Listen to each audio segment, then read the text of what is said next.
সিলেট নগরে হাঁটু সমান পানি, প্লাবিত হচ্ছে নতুন এলাকা। ভারত থেকে নেমে আসা পাহাড়ি ঢলে সিলেট নগরসহ পুরো জেলায় বন্যা পরিস্থিতির আরও অবনতি হয়েছে। সুরমা নদী উপচে নগরে হাঁটু সমান পানি হয়েছে। বাসাবাড়ি ও ব্যবসা প্রতিষ্ঠানেও পানি উঠেছে।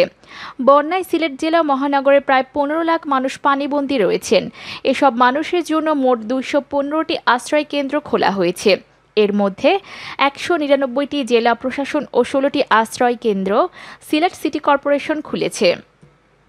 সিলেট আবহাওয়া অধিদপ্তরের জ্যেষ্ঠ আবহাওয়াবিদ সাইদ আহমদ চৌধুরী নিউজকে বলেন, সিলেটে ও এর উজানে আগামী 23 জুন পর্যন্ত বৃষ্টি অব্যাহত থাকতে পারে। এ কারণে বন্যা পরিস্থিতির আরও অবনতি হওয়ার সম্ভাবনা রয়েছে। গত সোমবার দুপুর 12টা থেকে সিলেট নগরের নিম্নাঞ্চলগুলোতে পানি প্রবেশ করতে শুরু করে। মঙ্গলবার নগরের প্রায় অর্ধেকেরও বেশি এলাকা পানির নিচে চলে গেছে। দ্রুত পানি বাড়ায় বিপাকে পড়েছে সাধারণ মানুষজন।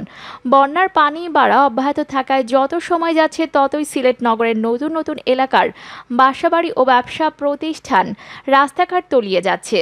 সিলেট সিটি কর্পোরেশনের প্রথম মেয়র মরহুম বদর উদ্দিন আহমদ কামরানের নগরের ছড়ার পারস্থ বাসভবনে নগরের প্রায় 60% বাসাবাড়ি ও দোকানের বন্যায় পানিতে হাঁটুজল দেখা দিয়েছে।